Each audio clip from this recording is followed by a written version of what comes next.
à tous, bienvenue sur Radio Grand Paris pour ce nouveau numéro de C'est plus que du foot. Avec moi cette semaine, Pierre-Alain Fro, ex-attaquant de Lyon, de Lille, encore du Paris Saint-Germain. Il sera avec nous dans un instant, tout comme nos deux chroniqueurs de la semaine, Martin et Othman, qui seront avec nous aussi dans un instant. Mais Pierre-Alain est prêt, on va commencer et ils nous rejoindront dans la foulée. J'appelle Pierre-Alain tout de suite après le jingle, on y va.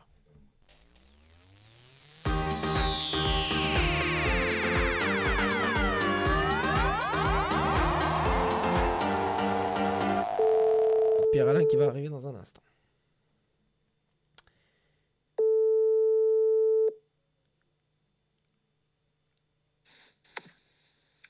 Allô? Allô? Salut Pierre-Alain, merci d'être avec nous. Avec plaisir. Bah écoute, merci d'avoir accepté notre invitation. Bah écoute, je vais essayer de mener cette interview de manière un peu chronologique. Donc j'aimerais d'abord savoir comment tout a commencé pour toi dans le football. Moi je suis né à Sochaux, donc enfin Montbéliard exactement, ça se touche. Ouais. Puis j'ai fait toute l'école de foot là-bas.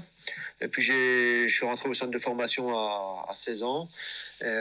Puis après j'ai fait un cursus à peu près normal, quoi, un centre de formation, équipe pro, puis voilà quoi. Et donc comme tu as dit, donc tu es formé à Sochaux. Tu passes 7 années là-bas, entre 97 et 2004. Tu remportes la Ligue 2 en 2001 et vous êtes meilleure attaque du championnat. C'est ainsi ton premier titre. Quel souvenir tu gardes de cette période où tu connais tes premiers succès? Bah forcément c'est des émotions à part, parce que quand t'as des bons résultats avec ton club formateur, où t'arrives à t'imposer, bah c'est des moments qui restent gravés. On était redescendu l'année des 2 ans avant, après un court passage en Ligue 1, et puis on était content de retrouver la Ligue 1, de ramener le club là où on pensait qu'il devait être. Puis on avait une bande de copains en plus qui étaient formés en même temps, donc on a grandi ensemble. On a un coach qui s'est bien occupé de nous, et on a eu pas mal de moments sympas. Bah justement, à cette époque-là, tu es coaché par Jean Fernandez, un grand monsieur du foot français. Quel souvenir tu gardes de ton passage sous ses ordres? Ouais, des super souvenirs, parce que c'est un entraîneur un peu à l'ancienne, mais par contre avec les jeunes c'était top, parce qu'il nous a vraiment appris notre métier, il nous a appris à être vraiment professionnel. On s'entraînait dur, enfin voilà, il nous a bien fait progresser, et puis on a eu des résultats ensemble, mais même s'il était très dur, hein, dans la vie Ouais. quotidienne, il nous faisait pas de cadeaux, mais bon, c'était toujours pour notre bien, puis on a vraiment passé des bons moments avec lui. C'était un super entraîneur. Et en 2003, vous disputez la Coupe Intertoto, où vous perdez en demi-finale contre Fulham, et vous finissez cinquième cette saison-là. Est-ce que c'était une grande fierté pour toi d'emmener ton club formateur en Coupe d'Europe? Ouais, bien sûr, parce que moi, comme enfant du club, on avait vécu quelques belles soirées. Je me rappelle de matchs contre la Fiorentina ici, c'est fin des années 80, Ouais. où on sent qu'il y a de l'engouement, et on était content d'y retourner, de pouvoir, même si c'était que la Coupe Intertoto à l'époque, et on était content de pouvoir repartir à l'étranger, refaire vivre aux supporters quelques matchs un peu différents. Et puis voilà, même si pour moi ça reste pas un bon souvenir, je m'étais blessé au match aller là-bas et j'avais pas pu faire Ouais. le match retour. Mais on va dire qu'après il y a eu encore de belles choses, mais c'est vrai que sur le coup on était déjà fiers de ça. Mais on avait fait, je crois, une saison en Ligue 1, on avait terminé 8-9e en étant promu, et ça nous avait permis d'accéder à ça. Donc ouais, plein de souvenirs sympas aussi. Et la saison 2004 est ta saison la plus réussie. Tu inscris 17 buts. Vous remportez la Coupe de la Ligue aussi notamment. Et tu quittes l'été suivant le club socialien pour rejoindre Lyon. Triple champion en titre à ce moment-là. Est-ce que quand l'OL t'appelle, tu hésites à quitter Sochaux ou c'est une évidence pour toi de rejoindre ce grand club de Ligue 1? Non, ça faisait 2 ans, pardon, que j'avais déjà quelques touches pour partir. Bon, à l'époque, on partait pas comme maintenant à 17-18 ans de notre club formateur, mais Ouais. voilà, c'était l'année où on avait convenu avec les dirigeants que je faisais cette année-là, puis s'il y avait une bonne offre, ben, je devais partir. Et puis ben, j'ai fait quand même une bonne saison, et on a eu pas mal de satisfaction aussi collective, et ben, les dirigeants ont tenu leur parole quand j'avais le choix un peu entre Lyon et Marseille. Et à l'époque, Lyon était quand même au-dessus, et j'étais parti là-bas. Mais c'était prévu un petit peu d'avance, ouais. Bah, et du coup, je vais rebondir sur quelque chose dont tu parles. Tu dis que à ton époque, les jeunes, ils quittaient pas le club formateur à 17-18 ans. Est-ce que tu penses que ça, c'est quelque chose qui est dommageable dans le foot en ce moment, le fait de quitter son club, même limite avant la fin de sa formation? Ouais, je pense que c'est un problème, parce que moi, les joueurs aujourd'hui sont très jeunes, ils quittent les clubs à 17-18 ans. Moi, personnellement, je suis pas sûr que j'aurais fait la carrière que j'ai fait si j'étais parti aussitôt que ça. On attend d'eux qu'ils soient performants comme s'ils avaient 25 ans et ça va, je pense que ça va beaucoup trop vite pour eux. Et ils se retrouvent un peu perdus. Un exemple un peu chez nous du petit Alan Virginus qui est parti Ouais. assez tôt, qui avait fait quelques matchs chez nous. Et quand tu vas dans un club après un peu plus huppé comme le LOSC où il est parti, c'est très compliqué de t'imposer. Donc ils partent alors qu'ils sont pas prêts, ils n'ont pas le bagage, ils n'ont pas enchaîné l'expérience, les matchs comme nous on a pu le faire. Pour certains, ça rend les choses difficiles. À ce moment-là, tu es convoqué par Raymond Domenech en équipe de France, mais tu rentres pas en jeu et tu ne seras plus jamais convoqué après. Est-ce que c'est un grand regret pour toi de ne pas avoir goûté aux joies du maillot bleu? Ouais, forcément que ça aurait été sympa de pouvoir participer, de pouvoir avoir le statut d'international. Ouais. Maintenant, c'est sûrement que j'ai pas fait ce qu'il faut après pour pouvoir avoir d'autres chances. Voilà, après, l'objectif, ça aurait pu être de s'installer un petit peu dans cette équipe. Après, il y avait de la concurrence, il y a beaucoup de top joueurs. Mais forcément que ça reste un petit regret, mais bon, ça aurait pu être pire aussi à la fin. Et ton passage à Lyon durera finalement 2 saisons. Tu remportes 2 titres de champion de France. Mais ce passage est amer. Tu joues peu, la deuxième saison notamment. Et tu finis par être prêté à Lens pour 6 mois. Est-ce qu'avec du recul, tu regrettes d'avoir quitté Sochaux pour Lyon après ces 2 années compliquées ou pas du tout? Non, pas du tout, pas du tout. Quand tu arrives à Lyon à cette époque-là, tu es confronté au très haut niveau. Ouais, J'avais fait une première saison qui était pas si mauvaise, j'avais joué pas mal de matchs. ouais. J'ai eu la malchance de me blesser en fin de saison et j'ai pas pu réattaquer la saison d'après. On va dire, d'une manière normale, j'étais un peu blessé sur la préparation. Il y a eu un gros recrutement cette année-là, il y a eu un changement de coach, l'équipe est partie fort. Il y a eu beaucoup de concurrence et puis j'ai pas pu trop avoir ma chance, mais j'ai pu goûter au très haut niveau, voir ce que c'était et ça reste, je peux pas regretter ça, c'est sûr. Et à l'été 2006, tu rejoins le PSG où tu retrouves Guy Lacombe que tu as connu à Sochaux. Est-ce que c'est lui qui te convainc à ce moment-là de rejoindre la capitale? Ouais, forcément, parce que c'est lui qui avait tout fait pour que je vienne. Et je l'avais déjà eu avant, c'est un coach avec qui, pareil, j'avais eu de bons souvenirs. Donc ça a fait beaucoup dans la décision.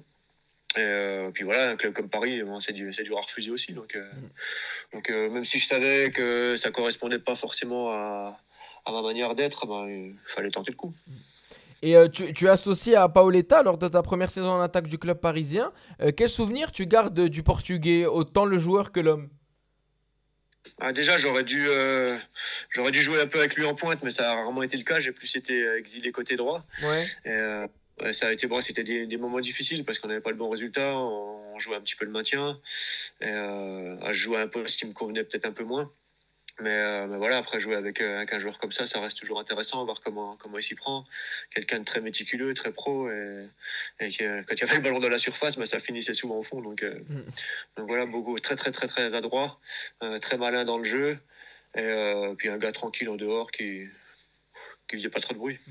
Et donc après 18 mois un peu compliqués au PSG, donc tu dis avec notamment des mauvais résultats, tu rejoins Lille le 1er janvier 2008 et tu y resteras jusqu'à l'été 2011. Tu y remporteras à ce moment-là ton 3e titre de champion de France. Donc d'abord j'ai envie de te demander quel souvenir tu gardes de cette période lilloise d'une manière globale. Ça s'est fait un peu en deux temps. Ça a été très très compliqué pendant 1 an et demi parce que quand je suis arrivé en janvier, les 6 mois d'après n'ont pas été faciles. Il y a eu un changement d'entraîneur, pareil que le Claude Puel qui était parti et Rudy Garcia qui est arrivé. Ouais. Je me blesse le premier match de championnat de la saison d'après, je me fracture la cheville. Et pareil, saison un peu galère où j'ai du mal à revenir et pas de bonnes sensations, pas de statistiques. C'était pas simple. Le club voulait pas me garder déjà d'ailleurs à ce moment-là. Et puis l'année d'après, malgré tout, je reste parce que j'avais pas d'opportunité qui me convenait. Et puis ça s'est enchaîné comme il faut. On avait une super équipe. Et j'ai continué j'ai repris du temps de jeu, j'ai remarqué pas mal de buts et on a eu des résultats sympas à la fin. Mais c'est vrai que le début a été compliqué. Par contre, la fin de l'aventure à Lille a été extraordinaire. Donc c'est que des bons souvenirs là-bas. Et pendant cette période où notamment vous remportez le titre, tu es coaché par Rudy Garcia, coach qui a connu de bons résultats en France mais qui a souvent été décrié aussi. Quel est ton sentiment sur ta collaboration avec lui? Après, Rudy, ça reste un bon coach de toute façon. C'est un des rares coachs français qui a réussi à s'exporter, qui a réussi à avoir des résultats, notamment à la Roma. Là, même si ça s'est moins bien passé à Naples, c'est quelqu'un qui est intelligent, qui sait tirer le meilleur de ses groupes, et puis qui nous bridait pas offensivement. C'est vrai qu'on avait pas mal de liberté, on avait un jeu collectif intéressant. C'est voilà, quelqu'un qui avait des idées plutôt offensives, donc ça a été sympa de jouer pour lui.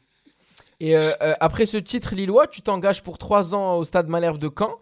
Je sais à ce moment-là que tu as eu plusieurs propositions. Et pourquoi ton choix s'est orienté vers Caen?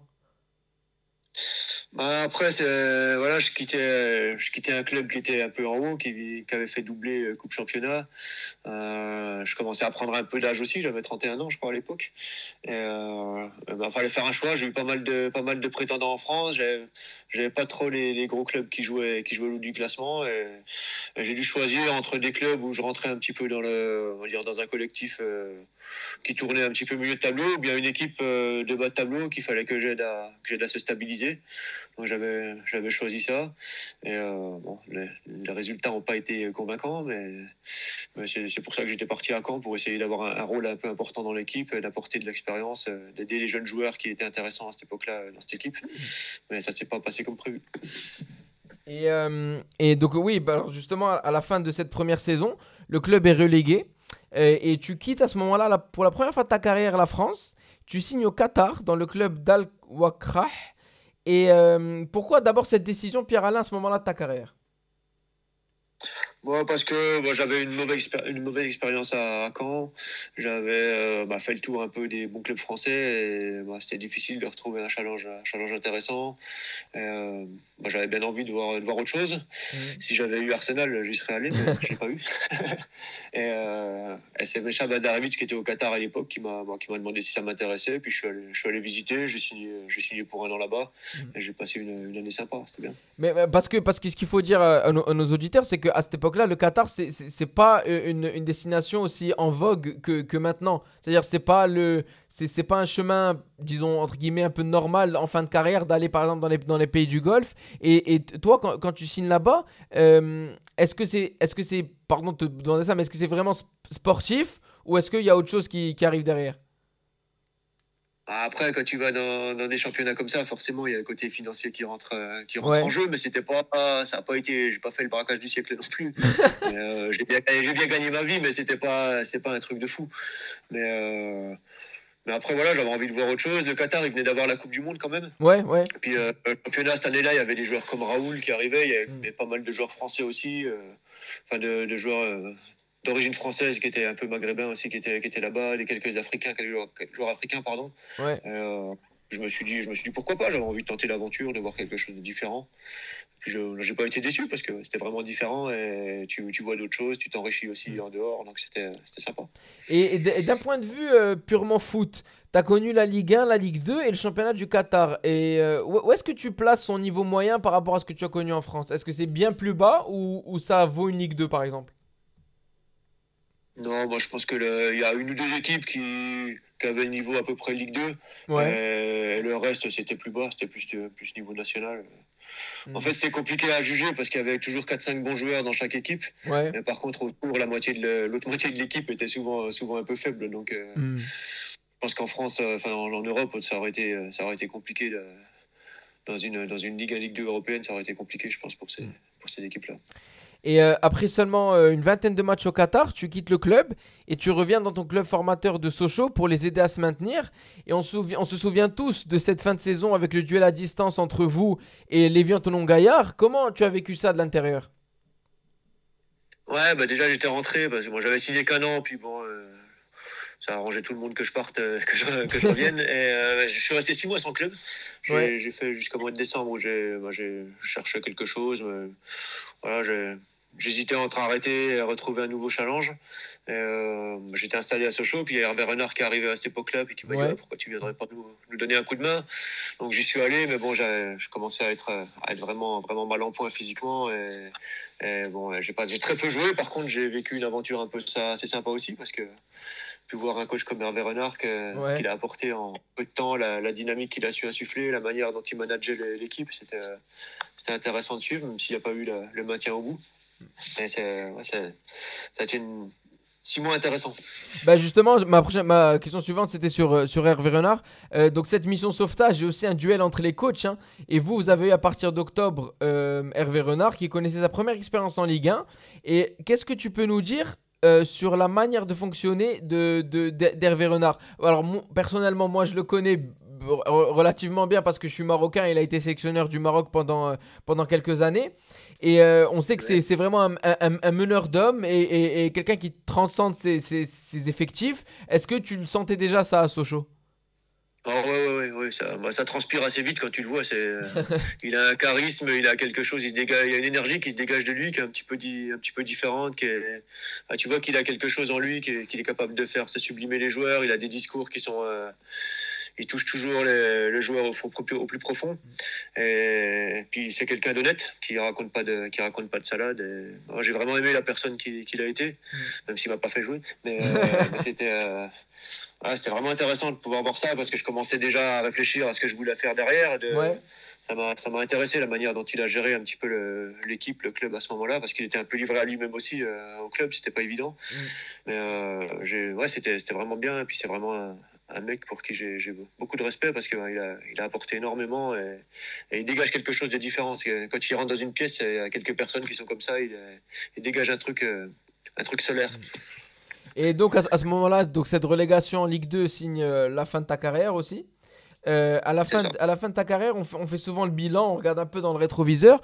Toi, si je devais te demander le meilleur moment de ta carrière, ce serait lequel? Ouais, c'est dur. J'ai eu la chance de gagner pas mal de titres, donc c'est toujours des moments particuliers. Ouais. Si je devais sortir, moi, c'est peut-être le premier quand on remonte en Ligue 1 avec ce show en 2000, je crois. Où pareil, on a une bande de potes et puis un peu insouciant, on sait pas trop où on va et c'est vraiment voilà, on avait l'impression d'avoir fait du bon boulot. Et même Ouais. si j'ai vécu d'autres moments super intenses derrière, le premier est toujours un petit peu particulier, on va dire. Le premier trophée, premier moment où tu es un peu fier de toi Mm. avec tes coéquipiers, ça Bah, reste un petit peu à part. D'ailleurs, justement, tu me parles de trophées. Tu as remporté tous les titres possibles en France, donc Ligue 1, Ligue 2, les deux coupes et le trophée des champions. Je suppose que c'est une fierté. Et j'ai envie de te demander, est-ce que c'est pas un regret de ne pas être allé chercher un trophée quelque part d'autre en Europe, par exemple? Ah, forcément que c'était un objectif à un moment donné de pouvoir. Moi, j'adorais le foot anglais, donc de pouvoir Ouais. aller par exemple dans un club anglais. Maintenant, j'ai toujours eu le choix entre un super club français et un club moyen étranger. Donc, j'ai fait le choix de rester en France parce que je préférais jouer dans un bon club qui avait l'ambition de jouer le haut du classement. Mais ouais, après, j'aurais bien aimé avoir un gros club étranger, mais j'avais sûrement pas la qualité pour que ça se fasse. Donc, c'est la vie. Et justement, et je vais te demander, après le bon moment, le moment le plus dur de ta carrière. Ouais, je pense que c'est l'année que j'ai fait à Caen. Ouais, ah ouais, ok, Ça a été ok. difficile pour moi parce que ouais, j'arrivais comme je t'ai dit avant, avec l'ambition d'être un joueur important, d'aider un petit peu. Ouais. Puis je me suis retrouvé vite diminué avec des débuts de problèmes au tendon d'Achille. J'ai joué beaucoup blessé. Il n'y a pas eu les résultats qui étaient là. J'ai pas répondu aux attentes à ce que le club attendait de moi. Donc ça a été un moment pas facile à vivre. C'était ouais, une année que j'ai pas aimé. J'ai eu du mal aussi comment dire, à me faire à un club un petit peu moins bien organisé que ce que j'avais vu avant. Mhm. Donc ouais, ça a été une année pas facile. Pas mal de remises en question. Et tu as été coéquipier à Lille d'un joueur que bah, c'est un peu dans l'actualité qui vient de s'arrêter aussi et qui a été un très grand joueur, c'est Eden Hazard. J'ai envie de te demander un peu, toi tu l'as connu très jeune, est-ce que déjà très jeune vous sentiez qu'il allait faire quelque chose? Oui, Moi, j'ai eu la chance de voir débuter Eden, de voir débuter Hatem Ben Arfa et Ouais. Karim Benzema. Il y a peu de joueurs comme ça où tu vois au bout d'un entraînement, tu te dis ouais, ah, ceux-là, ils ont vraiment quelque chose de différent. Donc, après, tu sais pas jusqu'où ils peuvent aller, tu sais pas ce qu'ils ont au niveau mental, mais tu vois que footballistiquement, ils ont quelque chose de plus que les autres. Ouais. Donc ça faisait aucun doute qu'il allait faire une super carrière.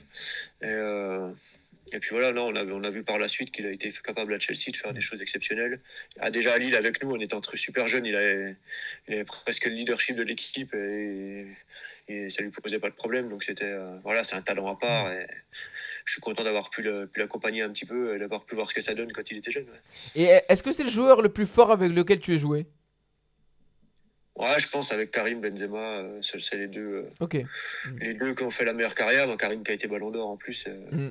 Mais on voyait déjà aussi qu'il y avait quelque chose de différent. Et Eden, ouais, je pense que c'est un des meilleurs, ouais, c'est sûr. Je peux pas dire le contraire. C'est Et est-ce un que top joueur. Le garçon était attachant en plus, un peu détaché de tout ça. Et c'est vrai qu'il est pas la grosse tête, donc ça enlevait rien à sa performance. et quel est le joueur le plus fort mais que tu as affronté? Pour que ça peut être en tant qu'attaquant, ça peut être un gardien ou peu importe d'ailleurs, mais un joueur où tu t'es dit ce mec-là c'est un autre niveau. Bah, il y en a eu beaucoup aussi.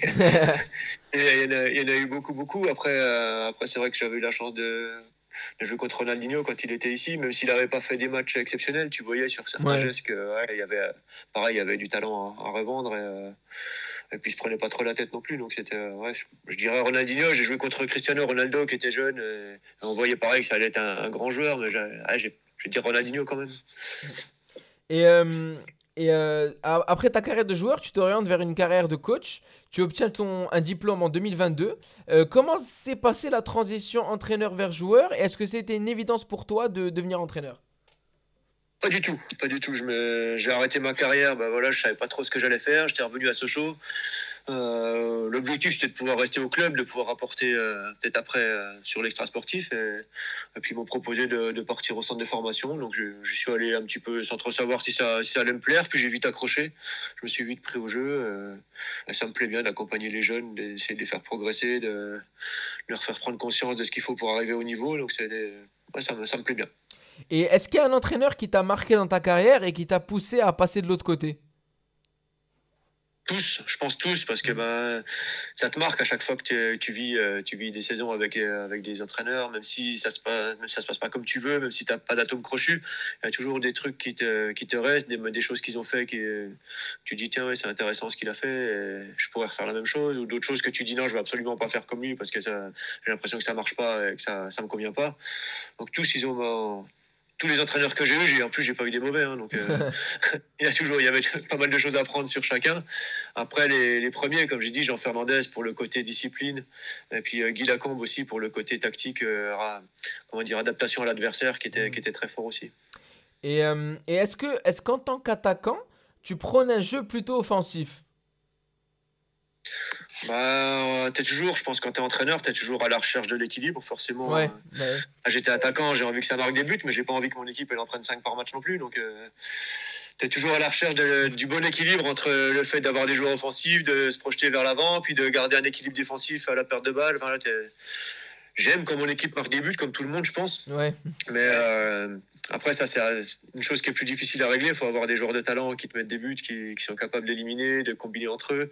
Et, je pense qu'on a plus de pouvoir sur l'aspect défensif quand on est entraîneur, de bien organiser.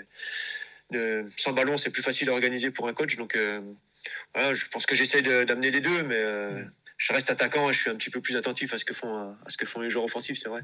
Tu as commencé par les jeunes de Sochaux et tu as même assuré l'intérim de l'équipe première en fin de saison dernière. Comment tu envisages la suite et quelles sont tes ambitions? Non, pour l'instant, ça me plaît bien d'entraîner des jeunes joueurs, de les accompagner un petit peu, d'essayer de leur apporter des choses. J'ai pas l'ambition aujourd'hui d'être entraîneur au niveau pro. C'est la même vie un petit peu que ce que tu as connu comme joueur. Tu fais pas longtemps, Ouais. tu dois bouger pas mal. Et aujourd'hui, c'est pas ce que je recherche à l'heure actuelle. Après, à l'avenir, on verra bien. Dans ma carrière de joueur, ça s'est jamais passé comme j'avais prévu. Donc, je pense qu'entraîneur, ça risque d'être la même chose, on va dire. Et Pierre-Alain, justement, quand tu parles de cet aspect d'être beaucoup mobile, de beaucoup bouger, est-ce que c'est pas trop dur pardon, de concilier vie de famille et vie de football? Non, non, parce que bon, c'est vrai on a beaucoup bougé, on a des week-ends un peu, on n'est pas là, mais on n'est pas non plus 24 heures sur 24 au stade, donc on peut s'occuper un petit peu de la famille. Puis on a quand même des super conditions, on gagne bien notre Ouais, bien vie, sûr. souvent on est dans des endroits sympas, dans des belles villes, avec des belles maisons, donc on va pas faire pleurer les gens, Bien sûr, bien il sûr, y a beaucoup plus dur, hein. bien sûr. Et Pierre-Alain, question traditionnelle de fin d'émission. Quel conseil tu pourrais donner aux jeunes qui nous écoutent et qui rêvent d'une carrière comme la tienne? Bah, c'est que souvent on a envie de faire une grosse carrière, on a envie d'être professionnel. Après, d'être capable de tout faire tous les jours pour être professionnel, c'est encore autre chose pour faire une carrière. Faut être fort, donner le meilleur chaque jour. Surtout quand tu es un jeune joueur, quand tu es un adolescent encore, tu as beaucoup de sources de progrès, tu as beaucoup de choses à faire et beaucoup de choses où tu peux progresser. Et c'est un travail quotidien de tous les jours où il faut être prêt. Donc il y a beaucoup de sacrifices à faire. Au quotidien. Pardon, j'ai Il pas entendu. y a beaucoup de sacrifices à faire et on s'en rend peut-être pas compte. Ouais, il y a beaucoup de sacrifices et puis c'est mentalement difficile parce que tu as des coups durs, des moments où tu es bien, moins bien, tu es fatigué, mais il faut être capable de donner tous les jours pour atteindre un objectif. Et je peux voir depuis que je suis ici que c'est pas si évident à faire, qu'il y a peu de monde qui est capable de le faire. C'est pas si simple. Bah écoute, merci beaucoup Pierre-Alain de nous avoir accordé cette interview. Bah, merci pour l'invitation, c'était super sympa. Merci à toi. Merci à toi. Au revoir Pierre-Alain, merci. Au revoir, merci. Salut. Eh bien les amis, on arrive au bout de cette interview. Malheureusement, j'ai dû la mener tout seul, mais c'est indépendant de notre volonté à tous. Moi, je vous donne rendez-vous la semaine prochaine sur Radio Grand Paris pour un nouveau numéro de C'est plus que du foot. À la semaine prochaine. Salut les amis.